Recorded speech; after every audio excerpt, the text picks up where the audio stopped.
పెరుగుతున్న ఉత్పాదక శక్తి కేంద్రాన్ని చూసేందుకు సిద్ధంగా ఉండండి. ఆత్మనిర్భర్ భారత్. అమృత్ కాల్లో మొత్తం ఆర్థిక వృద్ధిని ఉత్పత్తి చేయవచ్చని భావిస్తున్నారు. జీవీఏలో భారతదేశ తయారీ వాటా 2030 నాటికి 15% నుండి 20% వరకు పెరగాలని లక్ష్యంగా పెట్టుకుంది. జీడీపీ $7 ట్రిలియన్ కావచ్చు. భారతదేశం అతిపెద్ద వినియోగదారుల స్థావరాన్ని కలిగి ఉంది మరియు అత్యంత వేగంగా అభివృద్ధి చెందుతున్న వినియోగదారుల మార్కెట్. ఇది స్థానిక తయారీకి మద్దతు ఇవ్వడానికి తగిన స్థాయిని అందిస్తుంది. కోవిడ్ మహమ్మారి తర్వాత చైనా నుండి మారడం వేగవంతమైంది. యుఎస్ వస్తువుల దిగుమతులలో చైనా వాటా 2018లో 21% నుండి 2023లో 13% తగ్గింది.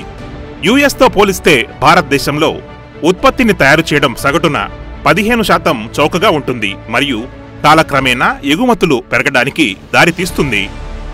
ప్రపంచవ్యాప్తంగా అత్యల్ప లేబర్ కాస్టుతో భారతదేశం అతిపెద్ద లేబర్ పూల్గా అవతరించే అవకాశం ఉంది. హెచ్డిఎఫ్సి మ్యానుఫ్యాక్చరింగ్ ఫండ్తో మంచి సమయాల్లోకి అడుగు పెట్టడానికి ఇది సమయం. హెచ్డిఎఫ్సి మ్యానుఫ్యాక్చరింగ్ ఫండ్ కోసం పెట్టుబడి వ్యూహాన్ని చూద్దాం. పోర్టుఫోలియో యొక్క ప్రధాన భాగం ఉత్పాదక రంగంలోని విభిన్న రంగాలకు ప్రాతినిధ్యం వహించే స్టాక్లలో పెట్టుబడి పెట్టబడుతుంది. స్టాక్ ఎంపిక వృద్ధికి సుదీర్ఘమైన రన్వేని కలిగి ఉండగలదని అంచనా వేయబడిన బాటమ్ అప్ పరిశోధన ఆలోచనలపై ఆధారపడి ఉంటుంది. పోర్టుఫోలియో సహేతుకంగా విభిన్నంగా ఉంటుంది. ఇది మార్కెట్ క్యాపిటలైజేషన్ అంతటా అనువైనదిగా ఉంటుంది.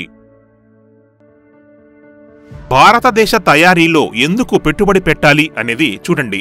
ఒక అమృత్ కాల్ కథ. ఇది బహుళ థీమ్లకు ఎక్స్పోజర్ని అందిస్తుంది మరియు ఇది కలిపి ప్లే అవుతుంది.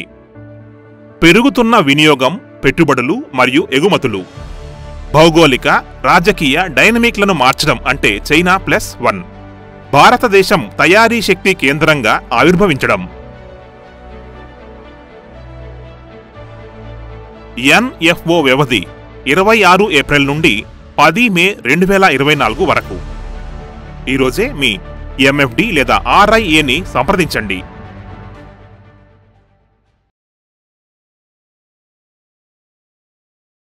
మ్యూచువల్ ఫండ్ ఇన్వెస్ట్మెంట్లు మార్కెట్ రిస్క్లకు లోబడి ఉంటాయి. అన్ని స్కీమ్ సంబంధిత డాక్యుమెంట్లను జాగ్రత్తగా చదవండి.